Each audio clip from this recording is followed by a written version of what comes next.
It is incumbent upon us, therefore, to nip it in the bud with the full force of the law.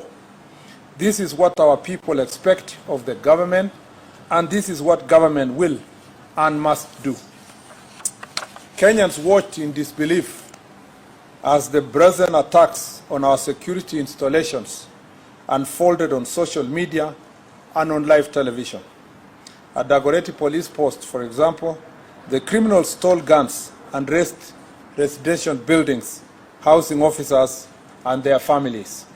In Kikuyu, a mob attacked government offices, torching Kikuyu police station, the sub-county headquarters, National Registration Office, county government offices, the Assistant Chief's Office, the Kenya Forest Service Office, Kikuyu Law Courts, as well as Dagoretti Police Post and police lines. They also partially destroyed the Kikuyu Sub-County Probation Office and damaged 4 motor vehicles belonging to Dagoretti Police Post, including that of the officer in charge. 9 suspects have been arrested to answer to the attack on the Dagoretti Police Post, while others are still being sought. Other property destroyed in the Dagoretti Police Post yard included 3 Probox vehicles, 1 double-cabin county government vehicle, a school bus, and 14-seater matatu that was parked in the compound. 5 guns were also stolen in Dagoretti Police Post, and another 4 firearms were burnt in Kashui Police Post. One of the guns stolen in Dagoretti on 25th of June was used to commit robbery in Naivasha the following day. On June 25th, a rowdy group of youth attacked Matu Police Station, leaving 8 officers injured and several government vehicles damaged. That is in Machakos County. The building housing the station was also destroyed. 18 suspects have been charged in connection with this attack. In Machakos County, 66 suspects linked to torching of gas tanker along Kitui Road on 7th July have also been arrested and charged. In another shocking attack, arsonists invaded and burned Olkalau Police Station, killing 3 suspects who were in custody. They also torched 26 vehicles, 18 county government motorbikes, burnt down an exhibit store, and destroyed the report office. In Nakuru County, Viwandani patrol base in Naivasha was burnt, while the firearm loaded with 20 rounds of ammunition was snatched by criminals in Shauri Moyo. Several other security installations across the country were attacked, leaving citizens exposed, and a total of 16 police stations and police posts were burnt or destroyed on the 2 days of terror. The destruction of private property. In 2 days of the chaos, many Kenyans suffered huge losses following the destruction of their businesses in various parts of the country. In Naivasha, Nakuru County, goons looted stock from Naivas, Power Star, and Ketia supermarkets, and thereafter set ablaze Power Star supermarket. A total of 100 people have been arrested in Nakuru County and charged with various crimes in relation to these acts of criminality. In Ruiru, within Kiambu County, a similar fate befell Quickmart and Carrefour supermarkets, where goons stole property worth millions of shillings after breaking windows and destroying CCTV cameras in the establishment. A total of 86 arrests were made over the crimes committed in the county in the 2 days, and various charges have been preferred. Naivas supermarket within Nyeri town was also broken into and goods worth millions of shillings carted away. 21 suspects have been arrested in connection with this criminal activity. On the same day, a group of rioters invaded Mountain Mall within Kasarani area in Nairobi County, where they looted goods from Naivas supermarket and other shops within the mall. 3 suspects were arrested and arraigned accordingly. At Kidurai 44 area, another set of criminals invaded Kasmat supermarket. In Eldoret, goons broke into Ketia supermarket and stole goods worth millions of shillings, and 12 suspects were arrested and arraigned. In Meru, a group of thugs set ablaze Muguna's supermarket using suspected petrol bomb. Years of investment went up in flames.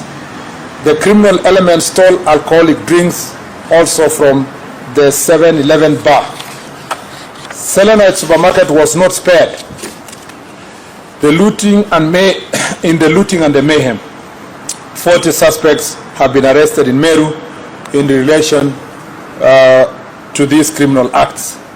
In Kirinyaga County, 21 suspects linked to the looting of Nice City supermarket in Mwea town were arraigned. Gangs also torched the Kirinyaga Central NGCDF offices, leading to the arrest and arraignment of 4 suspects. In Kagumo town, mobs broke into county supermarket and stole goods worth millions of shillings. 2 suspects have been arrested and arraigned in connection with the incident, and others are still being pursued. In other reprehensible incident, marauding gangs stopped operating theater at the Kitengela Sub-County Hospital, interrupting an emergency cesarean section and terrorizing patients and medical staff. 2 suspects have been arrested and arraigned in court for this heinous crime. The 2 were granted bail of 50,000 shillings, surely 50,000 shillings only, after invading an hospital and interrupting a cesarean operation. Only 50,000 shillings were granted as cash bail. These lenient bail terms are unacceptable. It is in hospitals that we seek refuge at our most vulnerable moments, and to infringe on this privacy is an offense most foul. Arising out of these unprecedented attacks, close to 1,500 people have been arrested countrywide and are facing various charges, including terrorism, murder, robbery with violence, sexual assault, arson, malicious damage to property, and targeted attacks on strategic national infrastructure. Of these, 50 individuals are currently under investigation by various crimes investigation units, while 71 cases are being handled by the anti-terrorism police unit for offenses related to acts of terrorism. We commend our security agencies for foiling further destruction and wish a quick recovery to the officers injured during this unprecedented violence. The operation was made possible through timely intelligence, which revealed plans to target critical infrastructure, including transport systems. Intelligence-led operations across various counties have resulted in the arrest of individuals believed to be masterminds and financiers, plus the instigators and the direct perpetrators of these criminal acts, including those responsible for incitement to violence and politically motivated mobilization intended to stoke public unrest.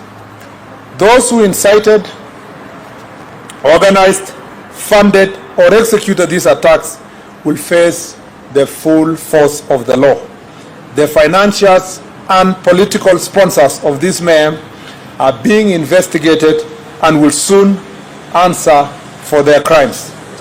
Similarly, any police officer accused of unlawful use of force will face the law. As I speak, one police officer has already been arraigned and is facing murder charges. Further, any excesses by law enforcement officers will be investigated and appropriate action taken on those found to be culpable.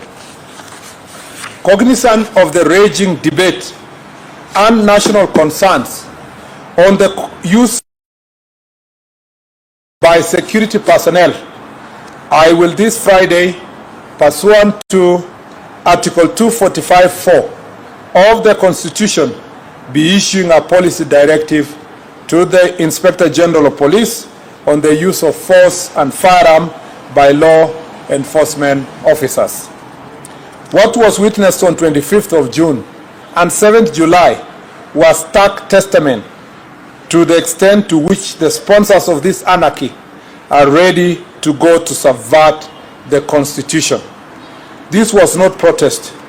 It was pure premeditated criminality, deliberate, dangerous, and deeply disturbing. The right to assemble, demonstrate, picket, march unarmed, and present petitions to authorities is guaranteed by our Constitution, and that cannot ever be taken away.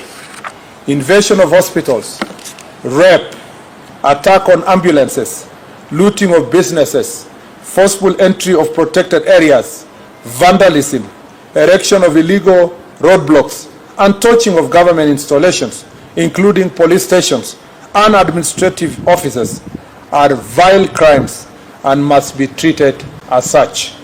We cannot, as government and as a nation, normalize the senseless loss of lives and livelihood and the threat to peace and stability.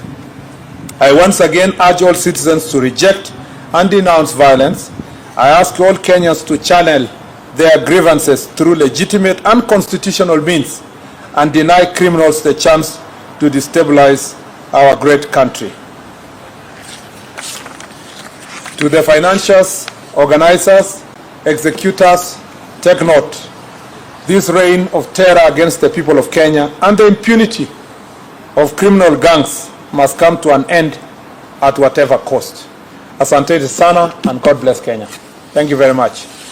I assume there is no questions. My statement is very clear, and I do not intend to take questions today.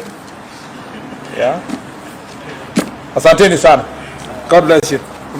Do you must ask a question? Okay, I'll take only 3 then. And must include one lady. Thank you so much, CS.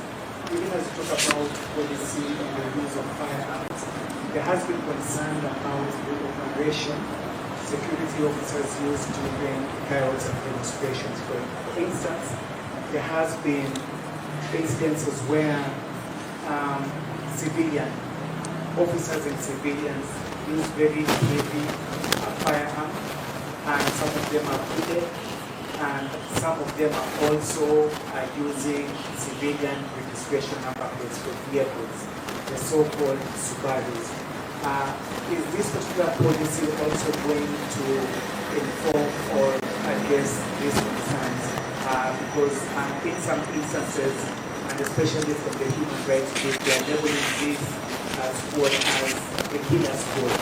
And this also has been voiced and reiterated by the opposition, led by the former deputy president, Rigathi Gachagua, who says there is 101 units.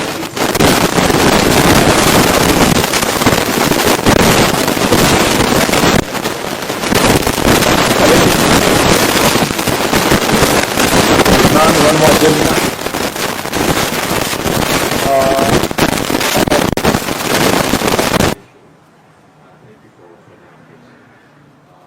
The figures 42, I'd like to have a clarification if it's for both the protests 25th and 7th. Also, on Sabasaba, there was minimal entries of protesters to the city. Yet, ironically, it's the day that the numbers were the highest. So the killings were recorded in residential areas that it happened. Are we seeing a trend of protests moving away from town and other counties, and what are we doing to counter such in the future? Also, Julia Kariuki was one of the protesters in Nyeri. So she went to police custody. The next day she was arraigned. She went back to the cell. In the morning she was dead. Of course, the police, they released a statement that was clear on that. So we'd love to know if you've done investigations to find out what happened to her and what led to her death. Thank you. Last one, the gentleman at the end.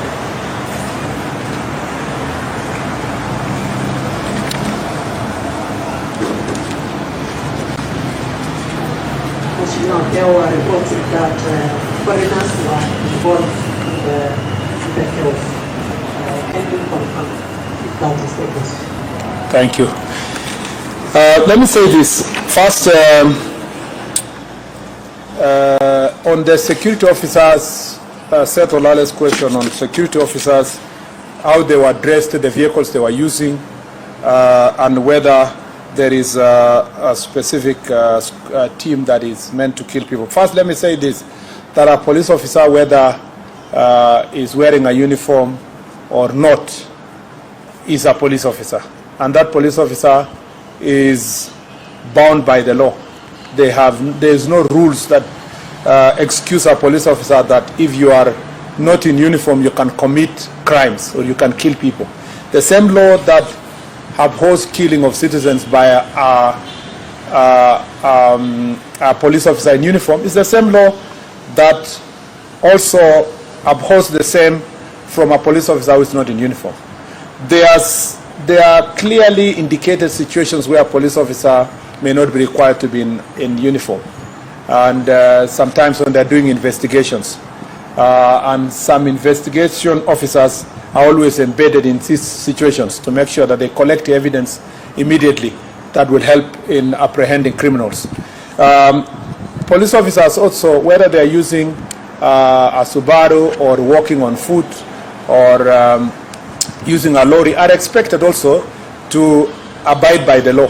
And that's why we say that any claims that there is a police officer who is killing people, whether he's in civilian or not, must be investigated, and we must ensure that those who have been affected by their actions are brought to justice. So there is no excuse. The dress code of a police officer is not an excuse.